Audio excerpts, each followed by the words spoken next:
Welcome to another episode of the Holistic Business and Life Mastery Show. Dr. Shaun, welcome back. Thank you so much for being here. Lovely to be back. Thanks, Supriya.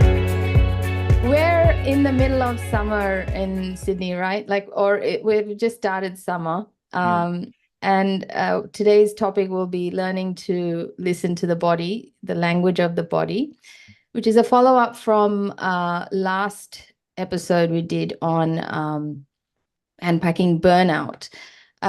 So take us back to how this is related to burnout, Dr. Shaun. Sure. Well, I guess one of the central messages, certainly in my practice and in how I teach, is, and it's an Ayurvedic maxim that your body is wise. And not only is it wise, it actually has your long-term best interests at heart. Yeah. So if that is true, then it behoves of us to develop a listening to our body. And through that, through the intelligence that's operating there, which is giving us little signals, little messages all the time. And it might be, it might be a little bit of pain or discomfort or some burning or a little bit of congestion or just a sort of a feeling of perhaps an aversion to something. Or perhaps with food, it might be a craving. Oh, I really need to have some avocado, for example. So it's giving us all these little messages all the time. And if we can start to develop a listening for that, then there is incredible healing that can come from that.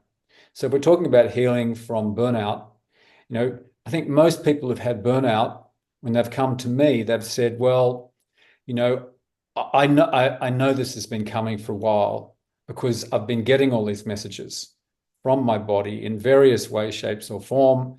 It might be through a lot of insomnia. It could be through pain. I mean, there's different ways in which the body communicates it.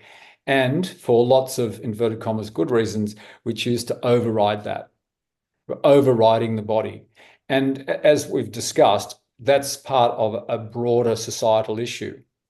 And what I note for myself is that, a lot of Western medicine, and we can go back to Aristotle and particularly to Descartes, there's a kind of a split between the mind and the body. And somehow, and if you read Descartes, as I have, the mind was this sort of God-given thing that came to us from above, that was to be worshipped and honored, the intellect, I think, therefore I am. That's what he's credited as saying, as propagating. And the body was this somehow lower order, this seat of sexuality and bodily functions and our kind of link with the animal kingdom.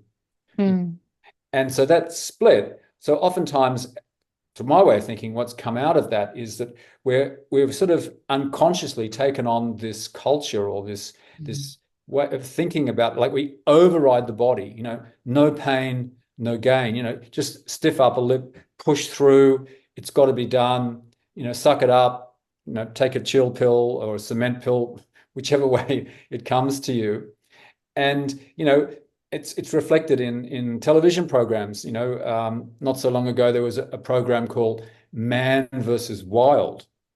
So in the Ayurvedic paradigm, we are part of nature. We're as much a part of nature as the tree or the possum or the bird. So it behoves of us, if this nature is intelligent, to start to listen to it. And we have this thing called the body. Why not? That's our link with this incredible intelligence. Why not listen to it?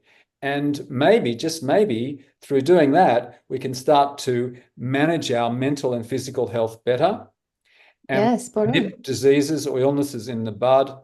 And, as I've said in our last chat, Ayurveda for me is really about living a life well lived.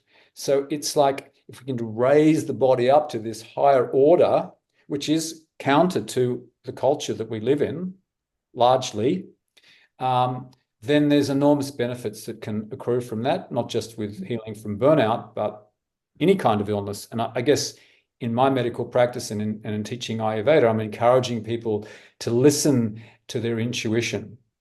And, it's interesting for me because I went through a very conservative medical school in Ireland, in Dublin, and the really experienced pediatricians would encourage us, and this is a very conservative medical school, they'd say, if there's something going on with the child and it doesn't fit into any easy diagnostic category, he said, what do?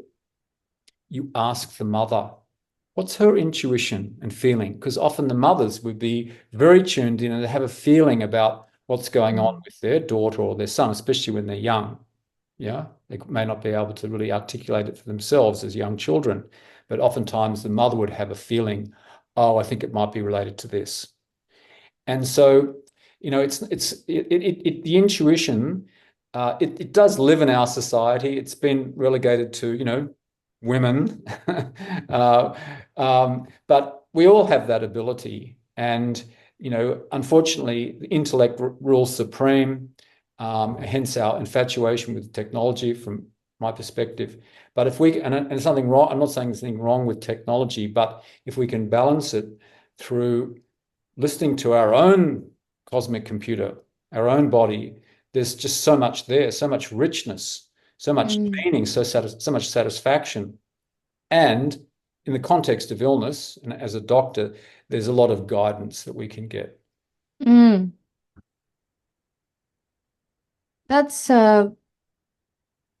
I love that picture you've painted just there, how what sort of paradigm we're all subscribed to when it comes to listening to ourselves versus listening to what we've been taught by society. What's the norm, really? Yeah, and I think just to follow on a little bit, that then we start looking outside of ourselves for the answers. And how many people have I met who've done Google searches on some illness? Now, I'm not saying that can't be a useful thing, but sometimes it can be very confusing, especially when you're getting conflicting points of view. So if we can go inwards, which is a skill, it's something that we can develop. There are people who can teach you those skills. That can complement, if you like, a more science-based approach. And Yeah, affirm, not just compliment, affirm often. Yeah, I totally went on that journey myself, actually, as an adult, younger adult. Like I couldn't go without it anymore because I just didn't feel at ease, not honoring or not listening to myself. So it was showing up in different ways. Speaking from a woman's perspective, when as we grow into into our reproductive years and industry has normalized so many things for women that, oh yeah, period pains are normal, migraines are normal, there's a pill for everything, so why I'm sharing that is because I think there's this automatic vision that everyone starts living into, that, well, life is meant to be this way. We're all working towards this one cookie cutter life, the Australian dream, American dream, Indian dream, whatever you call it, that societal dream of being a householder, and that's all there is to life and living. But then, we often don't learn how to value this, what you're sharing, which is, until we hit that point of, well, I'm burning out, I'm losing my uh, interest, my enthusiasm, uh, feeling dry, feeling, you know, spent. So, yeah, and do you feel like we would need to have a different vision for life to be able to give this value, like to listening to the body more than listening to everything else? Do you get what I mean? So there is this, like you painted this picture of, like, we are all, so programmed to think a certain way. and understand ourselves in a certain way, that I think, therefore I am. And then our thoughts are leading, most of our intellectual thoughts are mostly leading us day to day. And it's very easy for us to bypass or not look at what the body's intelligence is saying. Then you said the intuition, which is a gift for all of us. It's not just women, Mm, men, women. sure. But how can we make that shift, do you think, to actually value this gift that we have? Mm. Yeah, I guess the starting point would be to actually, um, you know, think that maybe this is a useful thing to do, right? A lot of people might think, well, I've got other things to focus on in my life. But if for some reason it appeals to you, then you might think, oh, okay, well, that's how could I develop that part of myself so that I have an open channel with this, wise, intelligent part of Mm, myself, whether we call it intuition or inner GPS or whatever. And I see a lot of my students and patients going on that journey. And as you've sort of alluded to, oftentimes there is a lot of disconnect, mind yes. sort of disconnect, again, which is goes with that whole, Cartesian paradigm. You go and see a psychiatrist if you've got a mental problem, and you go and see a nephrologist if you've got a kidney problem, and a cardiologist has got a heart problem. Whereas in Ayurveda, you're seeing it as a whole, and so all of those things contribute to the assessment. It's a Right. holistic assessment. And and I do think Ayurveda as a science that's essentially a sort of like an energetic view, and through the doshas as mind-body principles, so that we go out of balance. We might go out of balance, say, for example, in Pitta dosha, which is involved in the burnout process. We might go out of balance. We might get fever, or we might get a fever, sorry, a skin rash, or we might get some ulceration or hyperacidity in the gut. So that's the way the body's starting to speak. There's some kind of imbalance there, and then it behoves of us to give it some attention. So if you ask me, how would I, guide people to develop a more sensitive listening to their body? Uh, Mm, I would be encouraging them to learn mind-body integration practices. That's just a fancy way of saying things like gentle yoga, yogic breathing exercises, meditation, especially body-oriented. In other traditions, it might be Tai Chi and Qigong. There's a lot of them around, and in a place like Sydney, mm, a lot of different practitioners and very good teachers. So having some kind of self-care practice that is part of your day, that you cultivate a relationship with over time, that's such a powerful thing, especially if you start your day with it. So yeah. starting to open up and create a bit of spaciousness so that your intuition can actually start to Mm, speak to you. If you're having a super busy day and you're just going yeah. right through the day, being very productive, but not very mindful of your environment, and the type of clouds there are in the sky and which way the wind's blowing and the bird calls, um, which a lot of people aren't. No. Then you're situated in a place, um, wherever it is in the world, and you're part of a whole natural setting. And because Mm, you've given yourself some time to actually stop, maybe reflect or digest on some of your experiences, and with these practices, you start to actually become much more present to your whole body, to your environment, to your feelings, and to your mental state. And oftentimes, out of that, with a good practice, you actually come to a place of real stillness.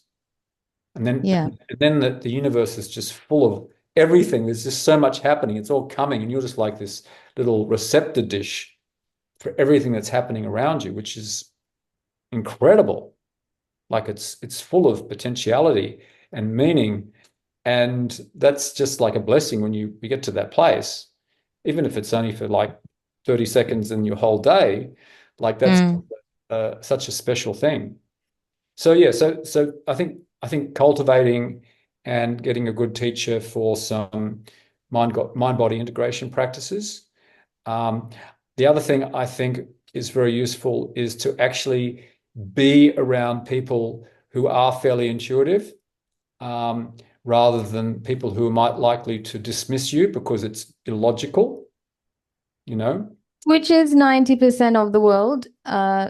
It's coming holiday season now, and a lot of people are going to spend time with their family of origin, tribe, whatnot. And a lot of people do find that a very difficult environment to be in, especially Mm. because not everyone thinks like each other. And you Sure. know, if you speak to most of our people, clients, they're all, they set intentions before going to events like this because people have so many different ways of processing the world, their life, leading their life, and leading an intuitive life is very different than most people do. So, when you speak of intuition, intuition has this association to being spiritual.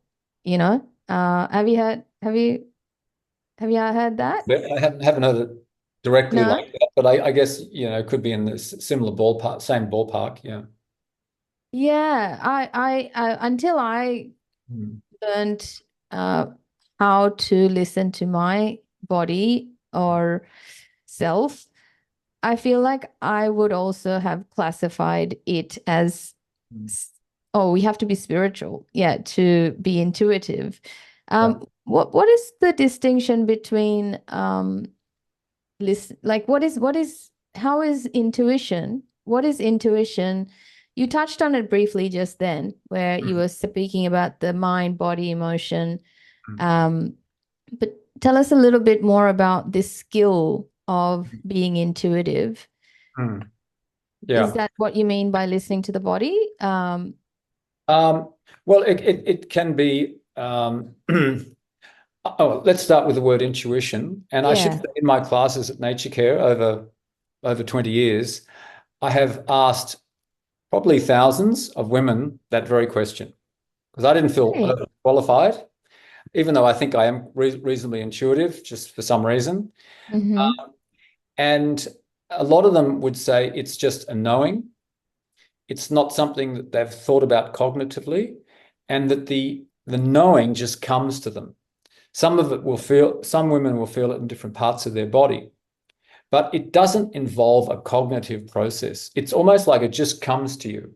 And so when we start our classes, we start with a meditation, and I will, having sort of got everybody a bit grounded and a bit connected to their breath, I will get them to ask themselves that question. Very simple, almost naive question. Hmm, how do I feel? Mm-hmm. And notice the answer that comes without having to think about it. Mm-hmm. Sometimes it's not what they're expecting. Sometimes they'll just think, "Oh my God, I'm so tired. I had no idea I was this tired until I actually connected, and I feel really tired." Or one woman just burst into tears because she realized she was holding all this sadness. So Mm. it allows us to go deeper, and then some things Mm. could just come up. But we haven't thought about them and dug down with our intellect to find them. They've just arisen. They've arisen like that. And they come to consciousness, and they have a unmistakable quality about them that you know that it's true. At least, it's true for you in that moment. So fascinating. Okay. So what I'm hearing is that it's a knowing Mm. and it's also an inquiry, or you just Well, I think you need to tapping have in. enough spaciousness in the way you're living your life for it to be able to knock on your door. Mm. Spaciousness, in my experience, once I create space, then that kind of knowing can come in and just drops in at little moments when you don't really expect it. It just comes to you. Whereas if I've under the pump all day and I'm just going bang, bang, bang, bang, bang, maybe I'm going to be more disconnected and less likely to hear that little quiet little voice of my intuition Yeah. because I'm in my make it happen mode, or getting through the day mode, or survival mode, or whatever it is. And I guess the other thing that I would say, Yeah. Supriya, is I do think time in nature Mm-hmm. is very profound. We talked about that before we went on air. But having quality time in nature um, allows your energy to ground. As we've discussed, a lot of people are very up here, very cerebral, or caught up with lots of thoughts and the content of their thinking. Whereas if you're really sitting in nature, I mean, it could be in your back garden, it doesn't have to be out in the wilds. But as you start to really connect and in a natural kind of setting, and you start to ground your energy, then the bush can start to speak to you, and you can start to reconnect. And then all of these things start, coming up to the surface that previously may have been unconsciously kind of suppressed, or at least pushed aside a bit. Yeah. And how does that help us? I mean, of course, the topic is burnout prevention. Mm, The I'm very interested in learning what is this skill going to be used for otherwise, because mm, if we are tapped into so much internal, uh, mm, mm, what wouldn't there be a risk of feeling overwhelmed as well for some if they don't develop a skill on how to mm, use this information? mm, mm. Yeah, I mean, I would say that just to say the benefits would be to better manage your physical and mental and emotional health. So that's pretty huge. We talked about nipping things in the bud. So if you listen to a subtle aversion or a craving early in the piece, rather than when it's been knocking at your door for months or even Hmm. years, then it's going to be easy to turn it around. And Yeah. I think ultimately, to live a life well lived. And, over the years, I've heard women's stories about their intuition and how it's helped them with finding real estate, Yeah. or a partner, or, I mean, every aspect of your life can be really useful and helpful. Um, with your diet, I mean, it's a very practical example. And children are often very intuitive. They just know what they need to have. I had Mm. a situation where I had a mother who brought her child who had a different body type to the mother, and the child was craving all of these. Um, I think they were cooked foods, and the mother was thinking, no, no, you need to have more raw food and da, da, da, da, what she probably would have thought was good food. And her daughter had a different body type, and she needed a different kind of food. And I just said, yeah, well, everything I would recommend is what your daughter is asking for Mm. and going for. And she was like, oh my goodness, I thought I was doing the right thing, but she was probably the right thing for her, but her daughter had a Yeah. different body type and different Yeah. requirements. She was a different person. So it's yeah, there's Yeah, definitely that's a good example. lots of Uh, lots of benefits. I mean, I'll just use a little story from my clinical practice. yeah. Many years ago, I had a patient come to see me who was a young mother, and she had a child who was about 18 months old. She was in a steady, stable relationship with her partner, with her first child, and she'd had a long history of lower back pain, like long, long history, like decades. And having the child, it was probably getting a bit worse. And I was the 27th practitioner that she Mm. saw in regards to her lower back. And she'd seen orthopedic surgeons, physiotherapists, Feldenkrais practitioners, Alexander Tech. I mean, she had gone through a Yeah. very. Anyway, at the time, I was teaching a lot of meditation in my practice, gentle yoga meditation. And she'd had some experience in meditation, and she really bonded with the practice. And I was getting her to meditate twice a day. And I think we had a good therapeutic relationship. And we'd been working together weekly for probably about a month or 6 weeks. And one day she just quietly came in and she sat down and she said, I know what my back pain's about. Oh, yeah. And I said, yeah, well, tell me. And she said, I need to forgive my father. And she knew that that was true for her.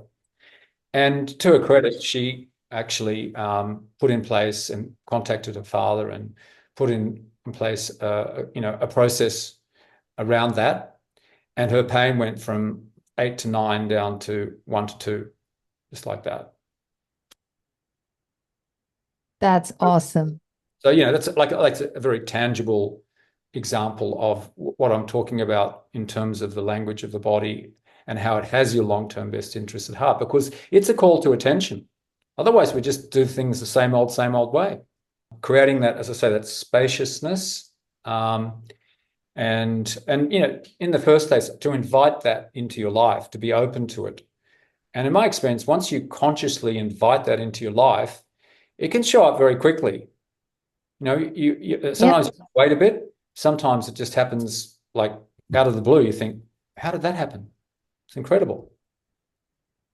Is And it the is it a is it the same path for everyone, or is there different approaches to different people in your method to create spaciousness? um, yeah, everybody's going to do it differently. And spaciousness to you might mean something different to me. So that's, and again, that's where the intuition is really important. I mean, I had a conversation this morning with a colleague, and she'd just been through a mini sort of burnout experience, Mm. and she'd got fever, and she'd had a little bit of a fall, and she was just feeling dreadful. She couldn't get out of bed. And it created a deeper reflection for her that she just had been so busy for so long that she was exhausted. She needed to take a break.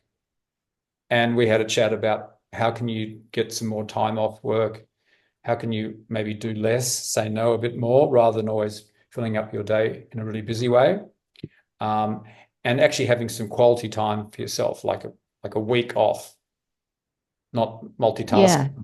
doing lots and lots of different things for a whole week, actually saying, I'm just going to prioritize my needs for a week. So she went away, and she's going away and thinking about, for her, what would be the best way to give herself some quality time. We even talked about what you can do every day. It could be just doing 5 minutes of yoga stretching, or watching your breath, or something very simple. Lighting a candle for yourself, lovely ritual. Think about your day. Mm-hmm. Be open to it. Set an intention for the day. Everybody does it differently. And I guess my sort of basic approach is just start where you're at. Whatever appeals. Whatever appeals. Yeah.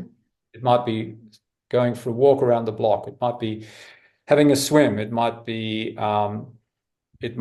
reading a little piece of sacred literature that really speaks to you, or some poetry, but you're honoring yourself and giving yourself some time. So you're not in doing mode.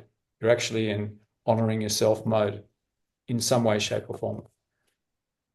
Okay, that makes more sense.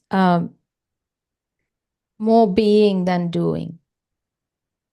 Yeah. And I think self-care practices, and I'm a big believer in, obviously, in meditation. But for me, doing something that engages the body and the breath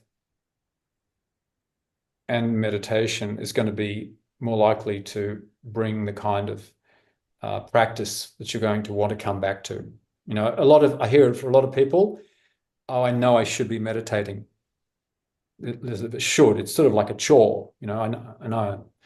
Whereas for me, it's about creating a practice through having an ongoing focus and giving it attention over time, and finding the resources, being open to the resources, so that you develop a practice that you love. Like, it's a sacred time, this high point of your day. Why wouldn't you want to meditate? Yeah. But you meditate because you love that place. I'm not saying it's always going to be blissful. It may be just, breathing through feeling really angry about something. But you've committed to that practice, and there's a power that comes from that commitment, day in, day out, through all the different seasons of your emotions. You know what I mean? Uh, Yes. so yeah, I think to commit to some kind of practice that speaks to you, that engages, ideally, from my perspective, body, breath, and mind, that's a powerful thing to do. And it doesn't have to take an hour. It can take Mm. 10 minutes, even 5 minutes. I had the experience, I'd been doing quite a lot of meditation and yoga, but I hadn't really developed a pranayama practice. And then I kept thinking, I really would like to do that. And then one day, out of the blue, a friend of mine rang me and said, there's this course on the weekend. It's a really good teacher. Why don't you come? I said, yep, I'm there. And I did, and it was a wonderful practice. And I continued that for many years afterwards. So that openness, um, asking for guidance and support to the universe, God consciousness, whichever way you conceive it, higher self, can be very powerful too. Thank you so much. It feels like, we've got a wholesome picture of, what it's like to listen to the body, um, being connected to the internal intuition, the faculty of intuition, and, the knowingness that's within listening to it, practicing to do that, or practicing to create space for it. And yeah, and how wholesome it can look as well. Um, So, I mean, if you were to tie it back to self-trust, you know, because we what I'm hearing is, your client came back and said, "You know what? It's actually related to me not forgiving my dad." Hmm. Um, and Yeah, it's a pretty deep realization. absolutely. Um, So how do they confirm it's true? If someone was to Hmm. ask that, that, okay, well, so many times I've been so wrong about so many things. I'm not sure I can trust myself or my own intuition. And often we can relate that to um, trauma and past experiences where maybe we were not validated for what we thought and what we have Hmm. perceived, Hmm. what we have to say. Sure. So many of us do that or go through that and will probably not look at this as a valuable skill to develop, Hmm. especially because it's such a terrifying experience in the past Hmm. that, well, it's not being validated, it's not being encouraged. What Yeah. would you say to them? What would you um, advise them? Yeah. I guess what I would say is that I am, in my practice, both as a teacher but also as a a doctor. I do encourage our patients to really do some work around those particular issues. And the way that I would do that would be to refer them to a good psychotherapist, somebody who I know well and trust. And I'm lucky I have a few people around me who I feel are very experienced in life and also as practitioners. They're well trained. They're, I think a lot of people feel very intuitively comfortable with them. And most importantly, they've done a lot of work on themselves. They don't just have a psychiatric qualification or a PhD in psychology. Mm, They've done a lot of their own internal work. And then it becomes a very egalitarian, more existential encounter. And I think in that kind of setting, if you have had the experience of being invalidated in the past and dismissed and worse than that, then to develop to have somebody in your life who you feel, very safe with. And the structure of the relationship is a therapeutic relationship. So it's held in place. It's a professional relationship. It's a confidential relationship. Um, it should be a safe place. So then you can start to, you know, bring forth, if you like, those parts of yourself that in the past were quashed or, suppressed or annihilated or whatever happened. I mean, you know, and start to, reconnect with that part of yourself, like the inner child that is has been wounded, and to, start developing those internal resources Mm. self, which the way I'm thinking of that would be things like, as you'd self, trusting myself, having more self-acceptance, more self-compassion, those sorts of things. And those things so you start to have the experience of, there's different ways of putting it. I would probably say having your emotional body nourished, Mm-hmm. so then the trust can come back. But I do think that can be very, very complementary to the processes that I talked about before. And, Yes, I have absolutely. a sort of like a holistic approach.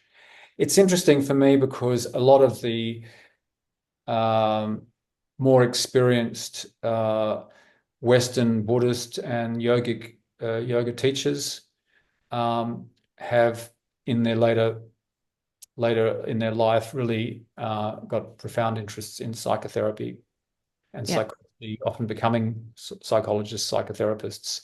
So I see them as very, very complementary. Sometimes I'll see people who haven't done that psychotherapeutic work, and I can see how they're diminished by it to some extent.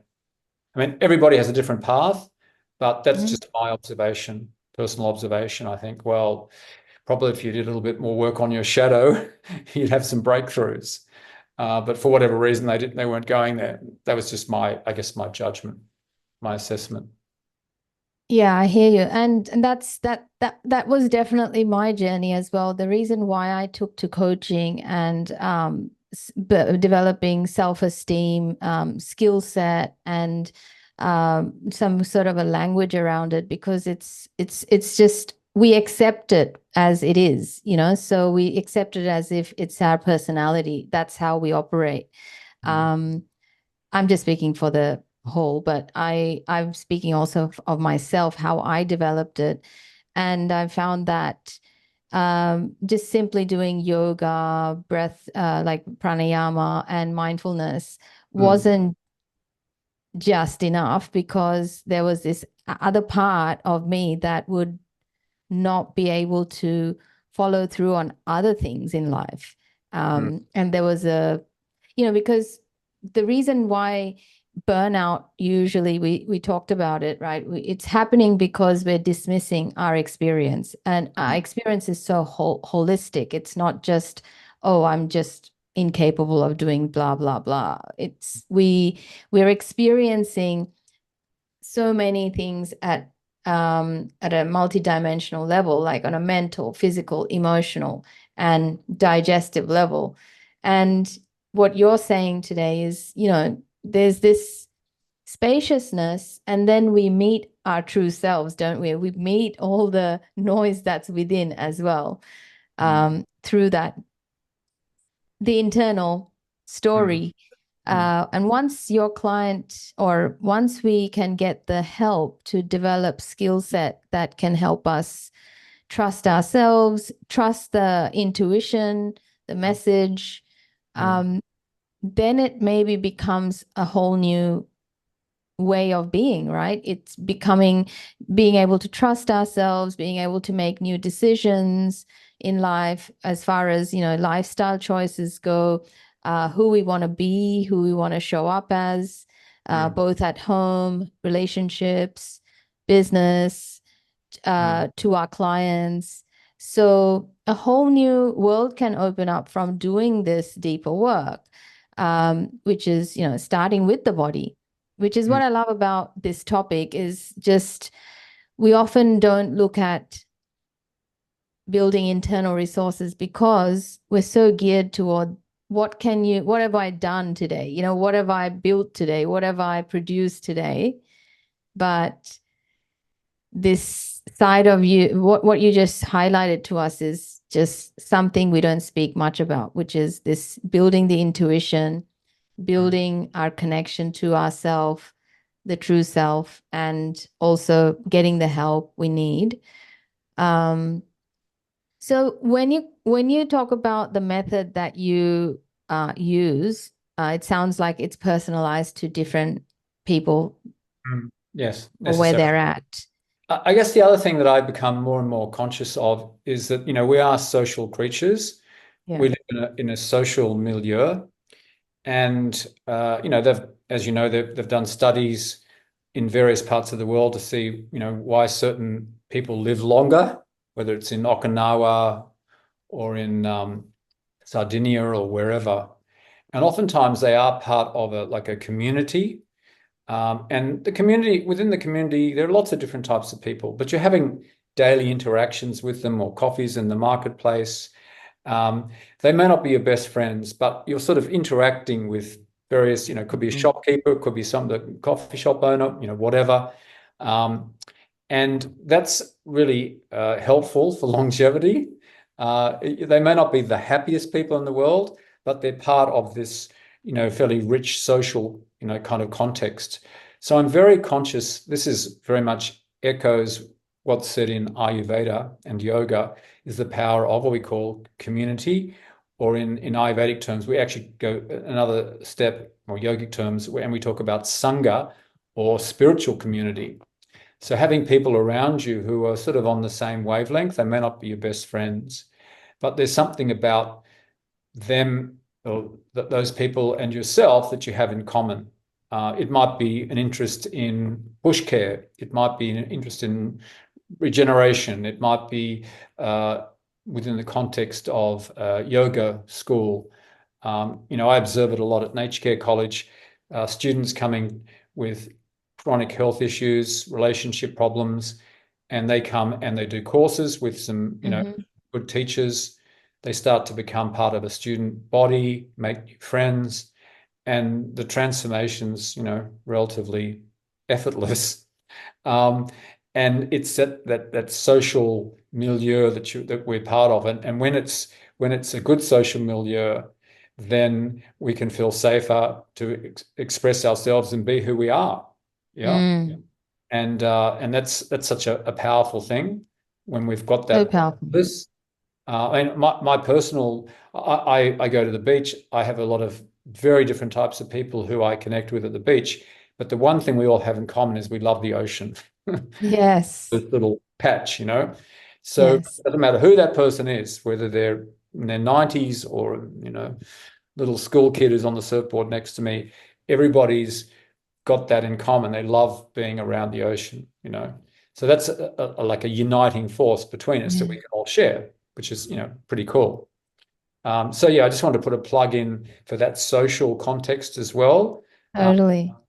because that can go a long way. And as we start, my experience, as I start to connect more with myself in these various ways, as we've just talked about, it helps me to connect with others and to get them Yeah, knowing. you put it beautifully. And this is the purpose of this podcast, where we're bringing people to a place where we talk about these things.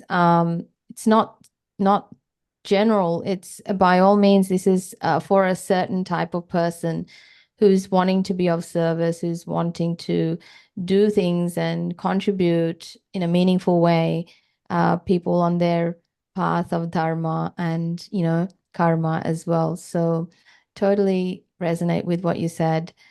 Um, Community is so important and environment is so important to develop these things.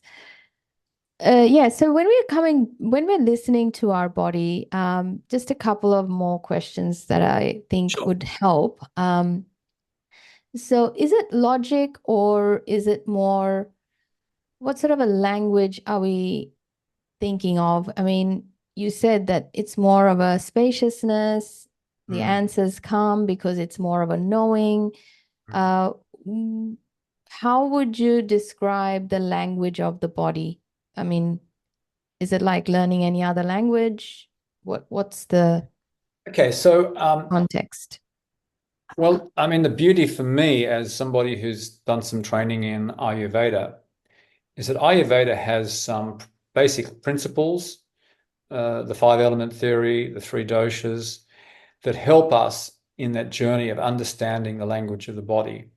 And, it's said that the original people who put Ayurveda together, the propounders of Ayurveda, 8,000 years ago, they didn't have any technology. They just had their body, which is, it's not a just. They had their bodies, Yeah. and they also had the power to go within and meditate. I mean, they were essentially yogis, but they also had the power to acutely observe nature around them. And, a lot of the yoga poses are named after dogs or cats or tigers or, whatever. Um, you know, I'm sure you've had the experience, as I have. I had a dog for many years, and the first thing he did in the morning was did a dog pose. He just stretched away. You could see how much sort of pleasure it gave him. It's just like, that's what you do. That's how you start the day. So, there's a lot that we can. I guess what I'm trying to say is, in these traditions, there is this. It's rooted in observational experience, and we can also have that, Love observational it. experience. So yeah, some people are naturally more intuitive than others. That's just how it works. And some people are much more, if you like, logical and outcome driven. That's just how they are. So for some people, it might be a bit easier. Some people, naturally go to yoga classes. Some people are like, no, it's not really my thing. Kind of. But I don't think I've answered your question. Sorry. No, I think I got a clearer picture of that description you just gave, because the body is the vehicle. The body is the yantra, the body is the vehicle through which we can receive. It's like a receiver of whatever it is that we're tuning into.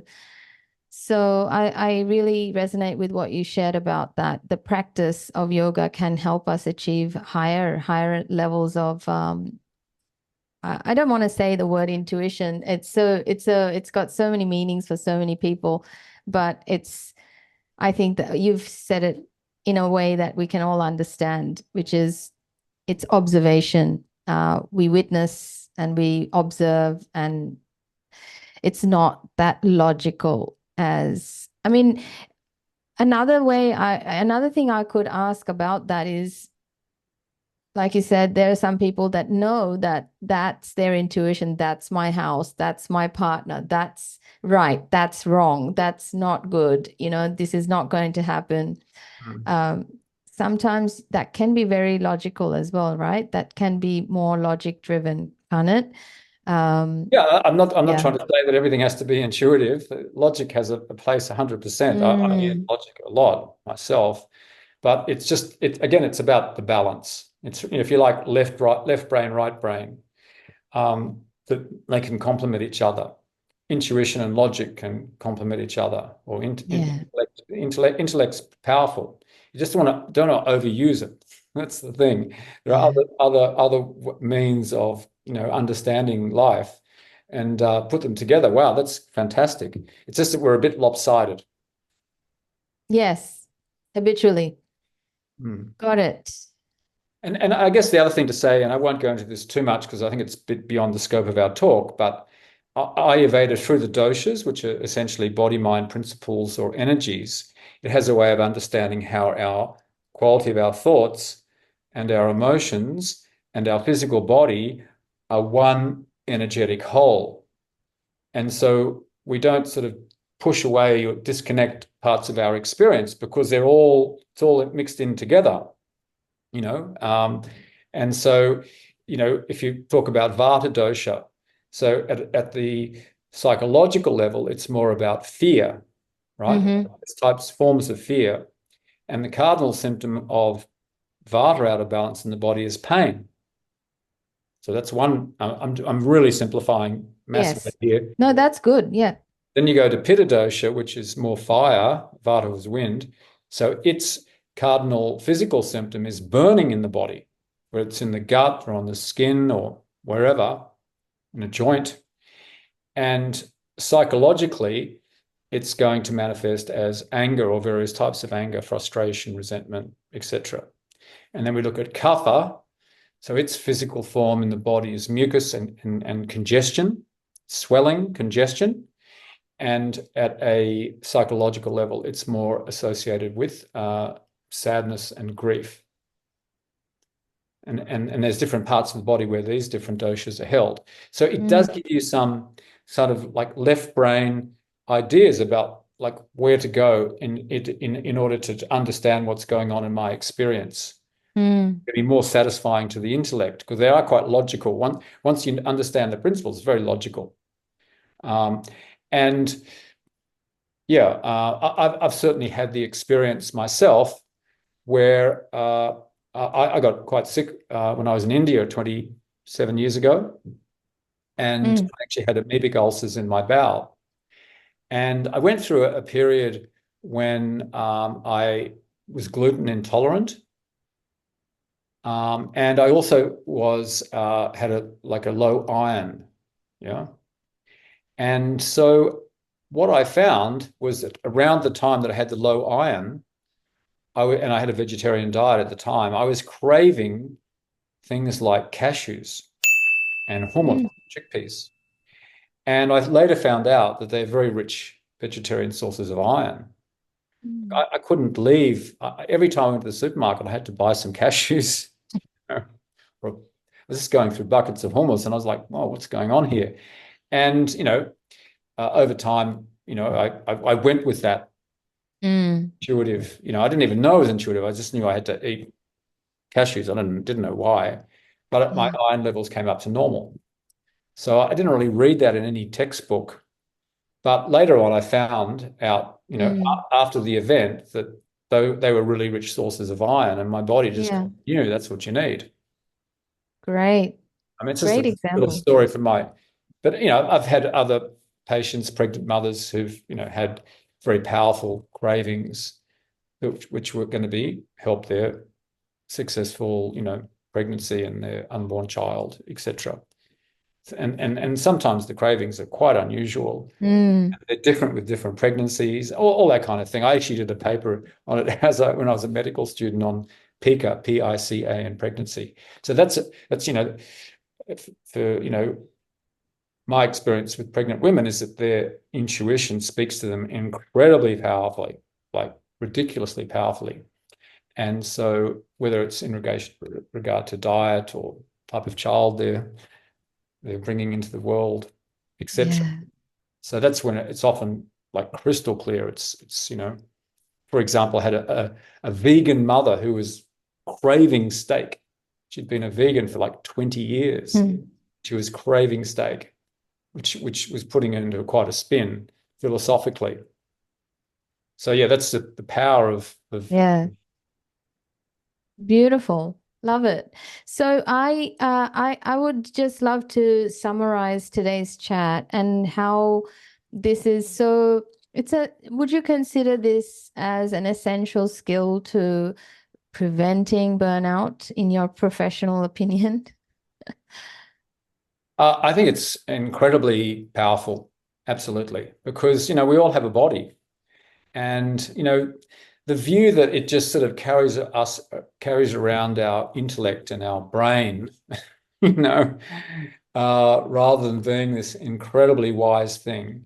And I think more and more the research is showing that, studies in neurobiology, the mind-gut axis. I mean, I think more and more the intelligence of the body, the neuroplasticity of the body, it's just where all of us is intelligent. It's not just sitting here somewhere in our cerebrum. Do you know what I mean? And take away all the technological advances we've made, all the accessories we use in our day now, like you mentioned before. If we went back to our ancestors' times, this is the body that they use to progress in life. This is the ultimate teacher and the guide.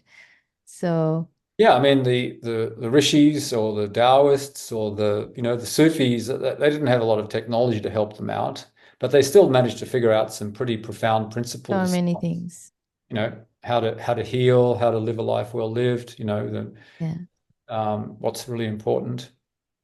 So I think, Yeah. I mean, I'm very much a person who feels like we can learn a lot from the ancients, including the indigenous people of this country. That's just they've extraordinary resource, or not resource, but extraordinary traditions that they're, inviting us to really to be part of that, because we're living in this country. There was a beautiful exhibition, I think it was about 6 years ago, at the National Museum of Australia, called Songlines Tracking the Seven Sisters.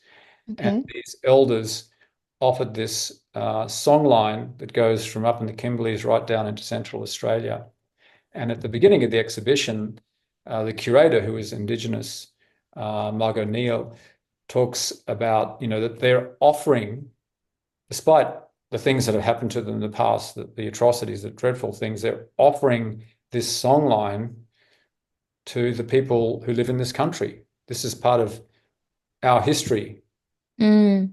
Indigenous, non-Indigenous. If you're living on this continent, this Yes. is something that's being offered to you. I mean, it's an incredible act of generosity that we can all, benefit from.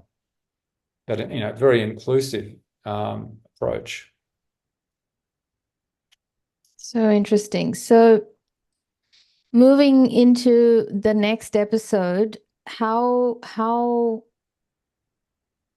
will we approach that episode where we thought about speaking of a holistic approach to concept of causes and what's involved in the way we are interpreting our body's messages and how we are approaching burnout. We talked about trauma healing. So are we good for discussing holistic approaches to trauma healing next episode? Yes, why not? And as we've discussed, off air, just to look at the various ways in which we can think about trauma, whether it's collective trauma and how the world functions, the world which is, of wars, of racism, of sexism, and on it goes.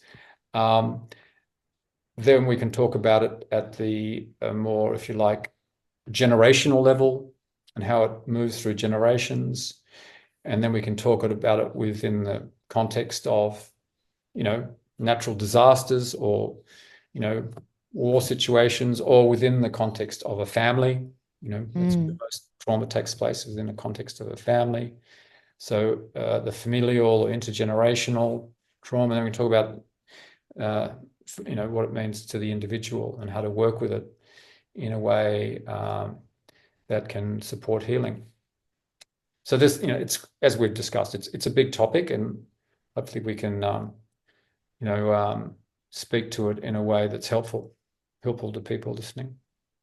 Yes, especially as service-based business owners, it's a topic that doesn't get spoken enough about, especially because, we're the trusted experts to so many people, and then not addressing this part and becoming familiar with what's happening is the intention behind it. It's something that's still a taboo in many circles. So it'll be interesting to tune into what you can share about that next episode. Yeah, and the idea that there are a lot more and more yoga teachers who would practice a trauma-informed approach to yoga. So that's a huge topic there. Yeah. Yeah, but yeah, no, it is being acknowledged within the yogic tradition, and people are getting trainings in it and bringing that to their yoga classes to teach.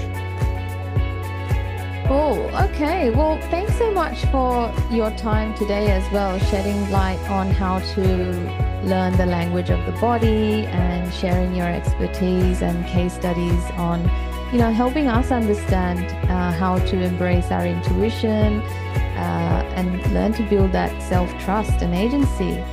Was there any closing words you'd like to share before we close this chat or our next time?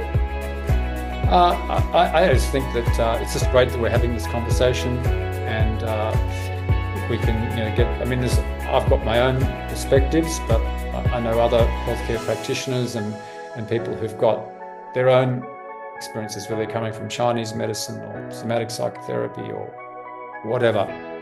So yeah, the more conversations we can have, the better, and this raises people's awareness and helps people live their lives. Yes, thank you so much, and we'll leave it here, guys. And thank you so much for tuning in.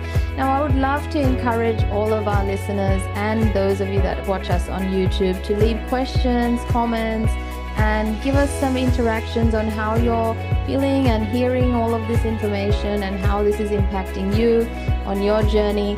We would really love to interact with what you're thinking about this sort of content as well.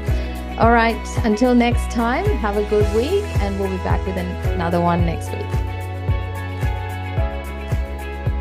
Great. Thanks, Supriya.